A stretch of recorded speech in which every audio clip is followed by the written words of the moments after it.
Welcome to Allie's Attic, where you never know what kind of surprises you'll find in my attic.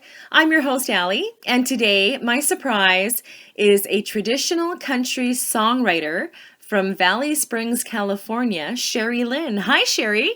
Hi, Allie. How are you doing today? Hey, everything's looking pretty good here in California. I imagine it's looking a lot better there than here in Manitoba, but spring is on the way. That's Now, true. tell me about yourself, Sheri Lynn. Sheri, I'm going to keep doing that. Sheri Lynn, tell us about yourself. Well, I live in, as you said, Valley Springs, California. I haven't been writing country song lyrics for too long. I started in 2014 after a work-related injury, and it kind of led me to the songwriting. Years ago, my mother had passed away, and at that particular time, I've always had a passion for writing. Mm-hmm. So, and back in 1994, my mother had committed suicide, and it was a really rough time for me to, when I went through that. I'm so sorry. And so I thought, well, what can I do? And so I would just sit down and I started writing poetry. And at that particular time, I didn't know what to do with it. The computers were just kind of coming out and stuff, and I didn't have internet or anything, access or anything like that, but I did start, having some poetry published and that. And so I that kind of helped pull me through during that particular time of my life. Mm-hmm. And so when I went through this injury, I had lost the use of my right arm for a while. And after 2 surgeries and 65 physical therapies, I've got about 75% use back. But during that time, I had to where I was just kind of hiding behind the depression. I was trying to act like everybody in the world, that everything was just fine, but in reality it wasn't. I was just kind of falling deeper and deeper into this depression, like, what am I going to be able to do with my life, Mm-hmm. I love to write, but, there's you can't make much money doing that for, unless you push it and try and give it a shot. So that's kind of, I sat down one day, I wrote a song, and I thought, what am I going to do with it? So I started, researching online, and it took me to where I am today. Wow. Now, you had a lot of things happen to you in your youth, besides your mom. You had stuff happening with your sister, and then later on in life, your dad. Do you want to touch on that a little bit? Because when I was about 6 years old, my sister was diagnosed with a kidney disease, and she was in and out of hospital. She was in San Francisco for a year.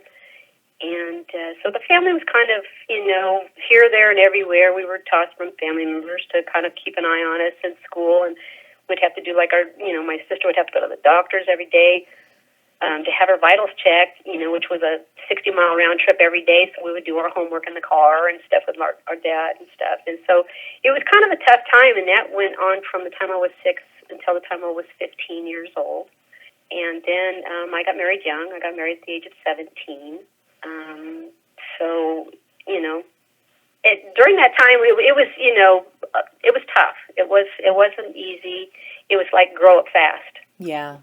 And then just here recently, this last year, my father has passed away, and so that's been kind of an emotional setback. Wow. But it has inspired me to write some songs. Yeah, I guess so. How is your sister today? My sister's doing fine today, by the grace of God. The kidney disease, the last time she was checked at the age of 16, they could not find any disease anymore. Oh, so, wow. It was amazing, Wow. They took her back to San Francisco, and they ran tests, and they were, it was like a miracle, basically. She was healed. So she's doing fine. She's got, kids and grandkids, and she lives here in this small little town also. Oh, well, that's awesome. At least you guys are close. Uh-huh. So I had not a direct impact of suicide, but my great-grandfather on Christmas Eve of all nights committed suicide. So Christmas was never fun at our house. My mom was born on Christmas Eve. Oh, wow. So it's also a hard time for us. And I must say that my mother fought the mental illness for 15 years. She was not always, did not always have problems. What had happened was she was abused as a child, and it all came back to haunt her, Yeah. Yeah. and, which sometimes that happens, and then, so, she fought the mental illness for 15 years, and it wasn't, I always feel that it wasn't her that day because she was a Christian lady, and that was one thing she said she could never do is take her own life. And at the particular time, they were taking her off some medications and putting her on other medications. And I just think that the medications, when it comes down to your presence, you got to be really careful. And I think that the doctors should have hospitalized her, and then that way she, it would have went, I think, at least they would have been there to keep an eye on her. And I think the medications just didn't mix right that morning, and That when did it it. Yeah. So happened, it wasn't her. It was, yeah. No, Yeah. not at all, because it was out of, completely out of her character. Yeah. It was something that she always said that there's one thing I could never do, because she was a Christian lady, and she knew what the Bible had taught her, and so deep in my heart, I know it wasn't her that morning. Well, at least you have peace with that. And Yes, it took a long time. It took a long time to get to that point, of understanding and accepting and knowing, but it just wasn't her. I mean, it wasn't. It was totally out of her character. So, anybody that knows anything about medications, I worked in a pharmacy for 20 years, so I mean, I've seen a lot of things working in the pharmacy. Yeah. So I know that You'd medications really do a lot of mind yeah, altering. they can. You'd pass out if you saw the medication I'm on because of my RA, trust me. But my doctor's really good. He really keeps a close eye on things, which is good. And nowadays I think mental health illnesses are more talked about, and I find that nowadays there's just so many outlets for people. It's just sad that there wasn't back in the day, but that's Exactly. how things go. Now, you got married when you were young. Did you have children? Yes, I didn't have any kids until I was married for almost 10 years. Oh, wow. Yeah, I have a son, Christopher. He is 32 years old now, and a daughter, Katie, and she will be 30 in June. Awesome. So are you a grandma yet? I have a granddaughter, little Emma Lynn, and yes, she's 2.5, and I have a second grandbaby coming due any day now. Awesome. I'm a grandma. Yes. It's the best feeling in the world. Oh, it is. Yes, my daughter. My daughter's name's Katie Lynn. See, I'm Sheri Lynn, Katie Lynn, and Emma Lynn. Oh, wow. And so her baby's due any day now, and she's going to name this newest grandbaby Isabella and call her Bella. Wow, that is awesome. Well, congratulations. Thank you. I'm kind of excited about it. I know my daughter's anxious to get this over with. Yeah, I know how it was when I was pregnant. It was like, come on. Yeah, get this over like with. 9 months, so, yeah, really? She was here yesterday, and she's like, "Oh, Mom." So I know, anytime now. Now, one thing I found when I read your bio and just talking to you on Twitter and via email, we seem to connect. And it's funny that in your bio you say that people are drawn to you and they like talking to you. I have the same thing. So it's like we're kind of twins on the opposite side of the world. That's true. Now, talk about the one man that came up to you and what happened. Which one? The one where you saved his life. Oh, yes, there's a gentleman that came into the drugstore, and his name is Jesse, and he came in to pick up a prescription, and he was sitting kind of hanging his head, and I sat down next to him, and I asked him if he was okay, and he sat there, and he opened up, and he pretty much told me his whole life, and I didn't realize how much I had touched his life that day when he told me about things that had happened in his childhood, and only to find out 3 days later he came back, and he had tears rolling down his face, and he told me, he says, "I just needed to come and tell you that you saved my life." And wow. he said he was on his way that day. He was going to take his own life because he felt that life wasn't worth living anymore.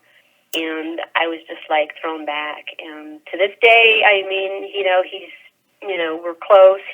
Matter of fact, at the time, all he wanted was a mom. Of all things, he wanted a mom. And I kind of joked with him and told him, "Well, I'll be your mom." I mean, he's like in his 70s, and So he's quite a bit older than me. But anyways, I told him, call me Mom, and it was so funny because he asked me, are you sure? And I said, I don't care. I said, I got 2 kids. Call me Mom. And it was so funny because he would come in the pharmacy and he'd say, hi, Mom, and people turn around and look like, oh my gosh. So he gives me Mother's Day card and a gift or whatever. Aw. We exchange gifts on birthdays and Christmas and stuff. And he's like my son. He's my older son. That is awesome. Wow, that is awesome. Now, you wrote a song after your mom took her life, and it was called Paramount Song. Was that what it's called? The song that I wrote as a tribute to my mom is called "God Needed an Angel." Oh, okay, and it was Paramount Song that found it, or no? Paramount Song was the one that recorded "Songs of Yesterday." okay, That's where that comes in. okay, Arugo Productions and Sandy Knight was the one that sang "God Needed an Angel." okay, and it was too long for radio airplay. Oh no! The one that was too long for my very first song. Mm-hmm. Yes, that was that one. I was kind of okay. That's My okay. very first song was it. I sat down and I wrote my very first song, and it ended up being 7 minutes long. Oh wow!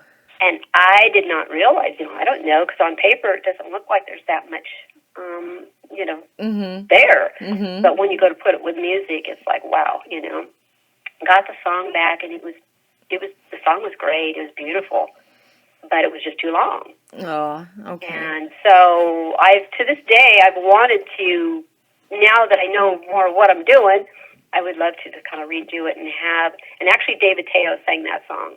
Okay. And I would love to have him, do it. Like I say, if I rewrote the song, I think it would be, awesome because everybody loved the song. It was just too long. I mean, it's a nice dance song, though. Well, because it's a slow song. So yeah. Now, but for his radio or something, it's way too long. yeah, it would be way too long, which is unfortunate because I'm sure we miss out on a lot of good songs because they're too long. Exactly. Yeah. Yeah. And I think that's what happens when people first start. Like I say, you don't realize how long, how long a song can be with hardly anything on the paper. Yeah. Yeah, exactly. I've tried writing some. I'm no good at it, trust me. Now, you also wrote the song, How Will He Tell Her? And it was written after your father was falling ill. What happened with that song?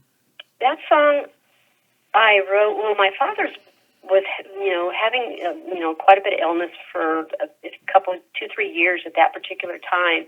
But he fell really ill, and that was, 3 years ago, almost 3 years ago. And I mean, I honestly didn't think he was going to make it. He was that bad at that particular time. So one morning I got up and grabbed a pad and pencil, and I just started writing. And I wrote this song, How Will He Tell Her? And I thought, I kept reading it, and like, what should I do with this? I need to get this done. I want to have something for my dad's service in case something should happen to him. So I didn't know what to do. So actually I had an American Songwriter magazine, and it kind of fell off my lap, and the page flopped open, and here is this ad from Arugo Productions, William Sheri Jr., and I looked at it, and I thought, maybe this is a sign or something. Yeah, I no didn't kidding. know. Yeah. And so I picked the magazine up, and I looked at it, and I started reading it, and it was telling how, he puts the music, also to the, because I knew that Paramount, they take like 6-8 weeks to get your song, back. Mm-hmm. And so I thought, I'm going to shoot an email to William, see if I hear back. And I thought, I'm probably not going to hear for a couple of days. Well, that afternoon I heard right back from him. Wow. And I told him the circumstances. And I said, my dad's so sick. And I said, I don't even know if he's going to make it or not. And I told him what I needed and what I wanted. And he called some of his other clients and asked them if he could move me ahead of them. And they produced my song, and Sandy did the vocals on it, and they had it produced in 21 days. They got it back to me. And somehow, by the grace of God, my dad was granted more time, and he lived almost 2 years longer than when that song. And my dad, I never played it for my dad until we were in the hospice home, and I was talking to the chaplain, and the chaplain said, "Sheri, I think it's time." I played it for the chaplain, and I was afraid to, because of the lyrics when you listen to it, because it's a song about saying goodbye. Mm-hmm. But it actually helped. It helped me because in the song it actually says I'm going to be okay, and Yeah. Well, and it's very powerful, And when yeah. people listen to it, they are surprised, to hear the story in the song. Well, it's awesome that you can do that.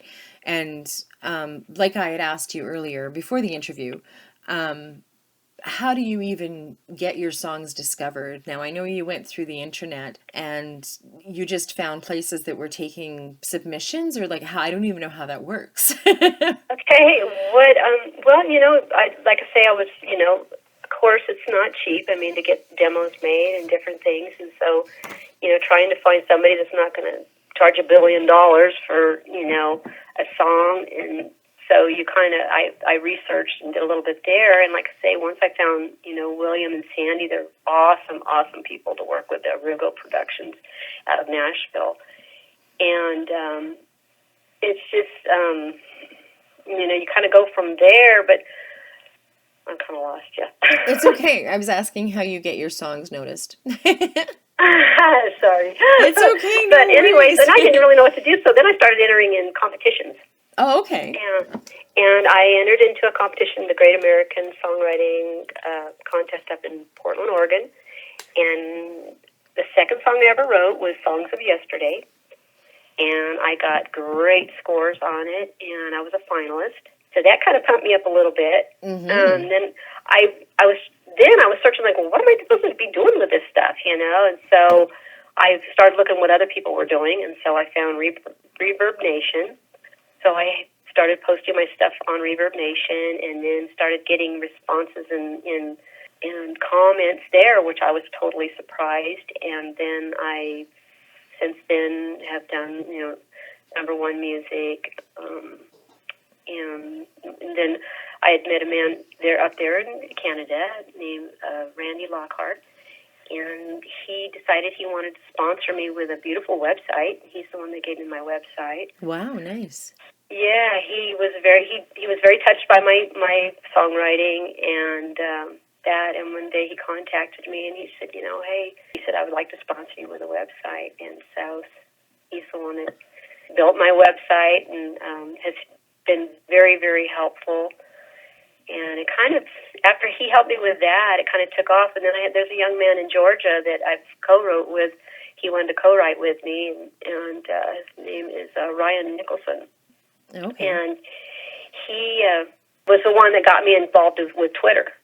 I said, well, I don't know anything about Twitter. I said, what's a tweet anyway, And one day he's like, you got to get yourself on Twitter, because I'm not a big Facebook fan at all. I know you got to have it, but I don't really care for Facebook that much. But Twitter, I've been having a blast with. So yeah, that's where I'm meeting more people, like you, Allie, and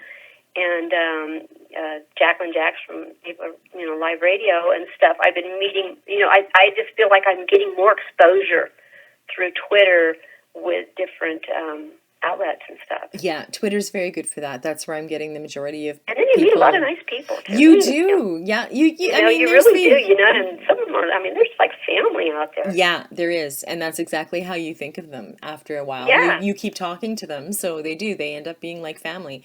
And yeah, that's and a good thing. Get to know them and their families, or if they have kids or don't have kids, or whatever. Yeah. Happy birthday, or yeah, exactly. Yeah, totally, it's definitely. a lot of fun, actually. Well, that's where I found you, so I'm happy about that. Yeah, that's true. Now, obviously, your songs all come from experiences that you've gone through, and we were talking about this before we started the interview about how you pick your favorite song by it connecting in a way with something that you've gone through. So, do you think, like, what kind of advice would you give songwriters out there? What kind of advice? Yeah. the best advice that I got was actually from Josh Turner. Ooh. I went to one of his concerts, and I was fortunate enough to get like a meet and greet with him. Mm-hmm. And I told him that I was writing, songs and song lyrics and that. And I said, "What kind of advice would you have for somebody that's just starting out?" And he looked at me and he smiled and he said, "Write from the heart." Wow. And I told him, I said, I guess I'm on the right track because that's exactly what I do.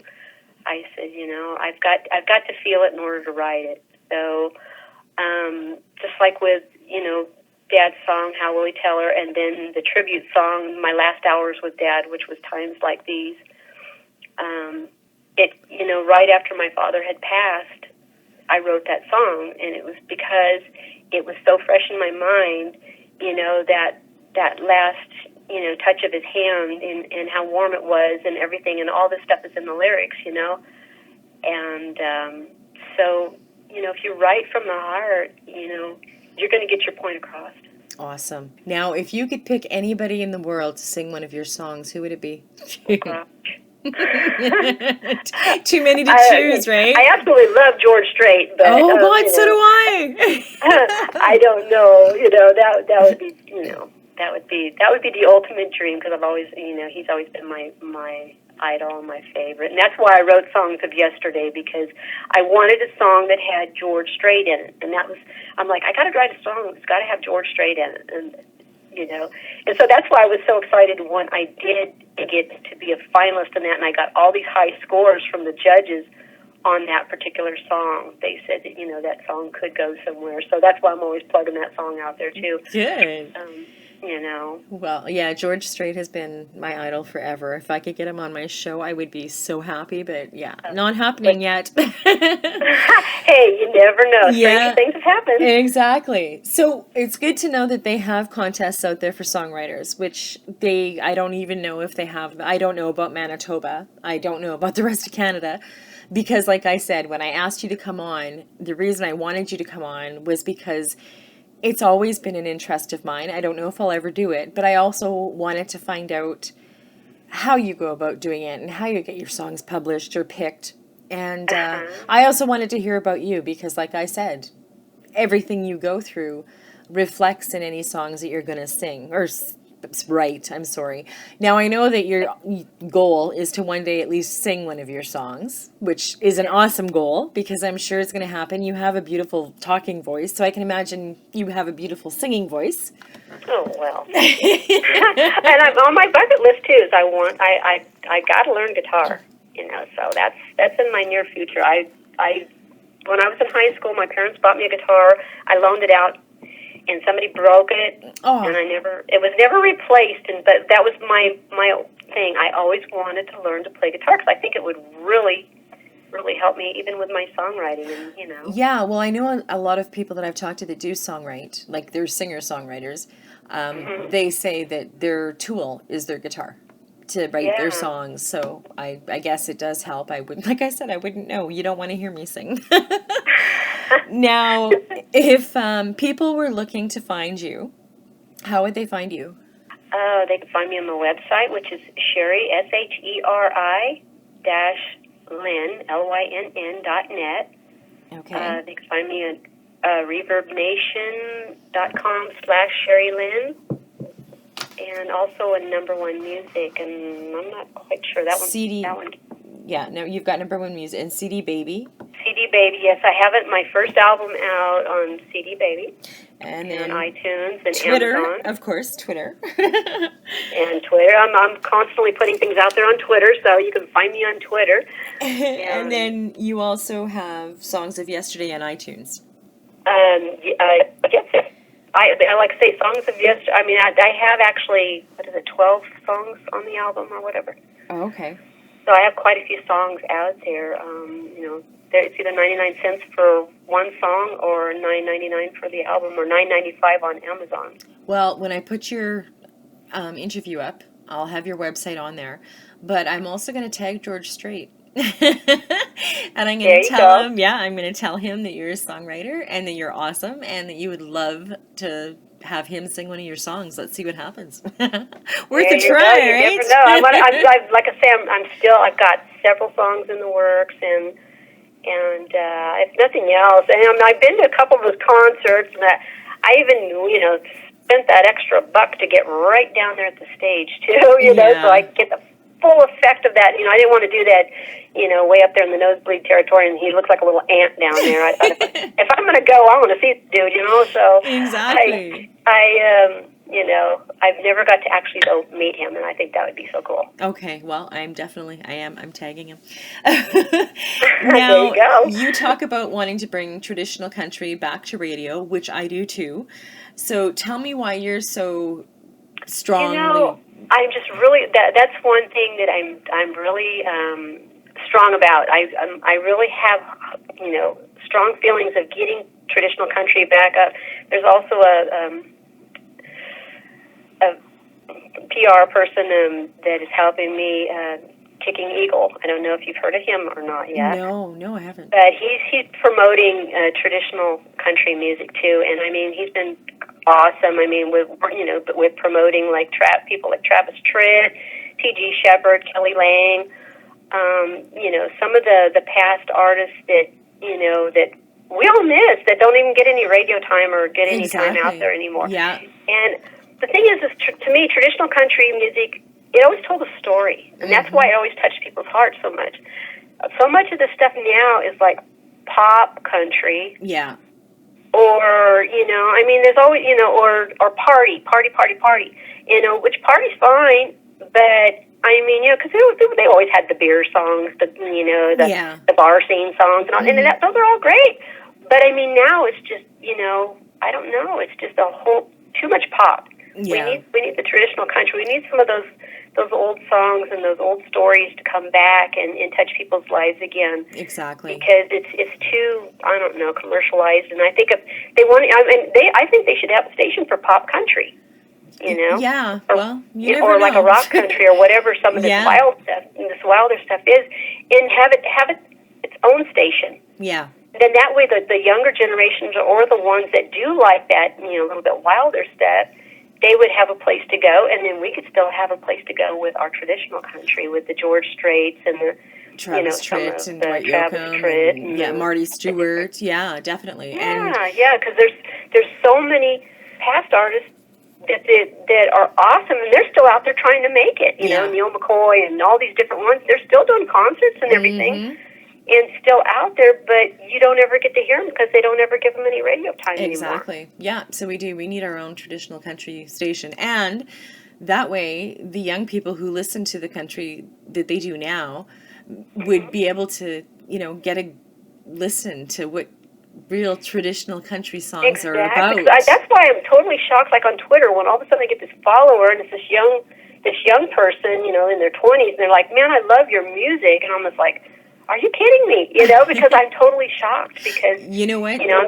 I'm thinking that all these young people, all they want is the pop stuff, and not necessarily, because I No. do have young people that are hitting me up and saying, "Hey, wow, I like your style of writing." So Yeah, well, I have a band coming on from Alberta, and they do traditional country, and it's just so awesome to hear. So I think a lot of young people are, not a lot, but I think there is a certain percentage that are going back to the traditional country, which I I love. think they're starting to listen Yeah. to some of the old stuff, and they're saying, "Hey, man, that wasn't so bad after all." Yeah, well, and I mean, I've been trying to get Travis Tritt on and Marty Stewart and Dwight Yoakam and all of those guys because, Oh, it'd be super if you could, Oh, because I know, yeah. like, Travis Tritt is very, very, I notice he's very into it, because, like, I mean, for him to be, where he is today, and he's doing a lot of concert stuff, but, I mean, he will, answer your tweets or whatever, yeah, which is totally amazing, because, I mean, I know he's busy and that, and I always get a kick out of it when, I see that he'll like something that I've tweeted or whatever, and that, so, I mean, he does take the time. T.G. Shepherd and Kelly Lang, I mean, well, they're send out, them, and they've yeah. got, and Kelly Lang, her voice is just, like, beautiful. Well, send them my way. Get them to follow me And and hey, come on my I'll show. try, because Yeah. that'd be awesome if you can get them on your It show. would be. So I would love to help Because anybody and everybody. yeah. That's one thing too I wanted to put out there that, to me, this is a passion for me. Mm-hmm. And I'm willing to help anybody and everybody. I mean, that's just how it is. I don't, some people, they're kind of like, oh, they want my information, but, oh, I'm not going to tell you anything. And I don't really care. I mean, I love what I'm doing, and I love to share with anybody and everybody. Yeah, and I'm the same way. By doing this show, by getting these unsigned people on that maybe people haven't heard of, and giving them an opportunity to have a platform, because there's nobody in Canada anyway that does stuff like that for, new artists that are just starting out. And not just, I mean, I do the nonprofit, I do, everything that I can possibly think of to help out. And I'm the exact same way. The more I can do, the happier I am at the end of the day. Yeah, that's the thing. The more joy it brings into my life. If somebody calls me up, or they send me a message or an email and they say, hey, how did you get that song, recorded, or what did you do? Man, I just, write them a 2-page letter, and they're like, wow, I didn't mean for you to tell me everything, And I'm like, hey, anything, anytime, I don't mind, because, it's, to me, it's not even a competition. There's nothing, I love what I do, and whether it goes anywhere, like I told my dad before he died, we talked about it, and I said, Dad, I like doing this, and I said, it may never go anywhere. It might. I said, who knows? And I said, it doesn't really matter. I said, what matters most to me is, I said, look what I'm leaving behind. Yeah. I said, not everybody can say they wrote a song and had it recorded. Exactly. And, and I said, so, for my kids, I mean, I think, there's not too many that have their own songs already written for their own funeral service, So, I mean, it's so funny. My kids are like, Mom, geez, But it's like, hey, we're all going to die someday. We don't know how. We don't know when. But I said, it's not going to make it easier for you guys if I already had the whole thing planned, even down to the music, No, and they just laughed at me because the song Kisses in the Wind, that's why I wrote that song. That was inspired after my father died.